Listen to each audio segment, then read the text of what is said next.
예, 장관님. 지난번 대정부 질문에서 하셨던 답변 때문에 몇 가지 좀 사실 확인을 좀 드리려고 합니다. 예.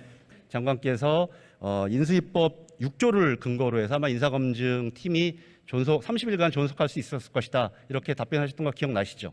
예, 제가 그렇게 보고를 받아서 말씀드린 겁니다. 예. 지금 장관께서는 인수위법 6조 2항을 가지고 대통령 임기 시작일 이후 30일 범위에서 인수위가 존재한다고 이렇게 말씀하신 것 같은데, 이거는 예를 들어서 백서발간이라든지 후속적인 예산의 처리 등 이런 부수적인 업무를 처리하기 위한 근거 규정이지, 인수위법 7조에 보면 인사검증 문제는 인수위의 가장 중요한 핵심 사안입니다. 인수위는 5월 6일 해산식을 가졌습니다.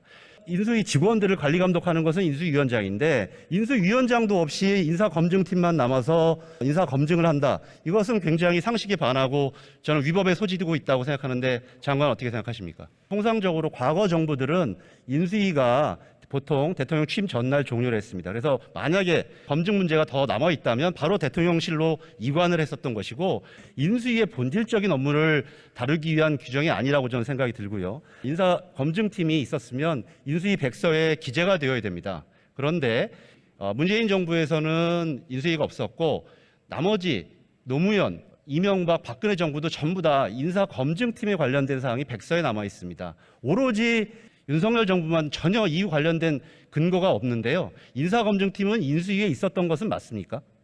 당연히 있었고요.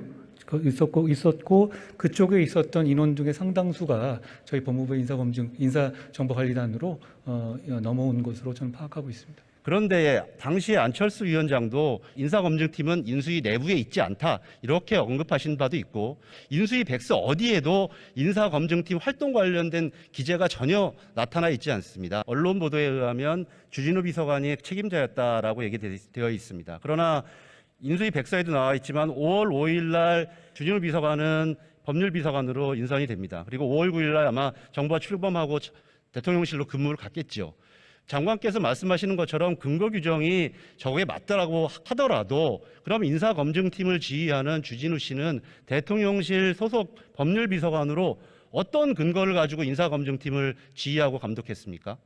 저는 이 문제는 또 정기국회 때 아마 운영위원회에서 계속 질의하고 좀 더 이 문제에 대한 위법성이라든지 이런 부분은 살펴질 것이라고 생각이 들고요. 네, 돌아가셨습니다.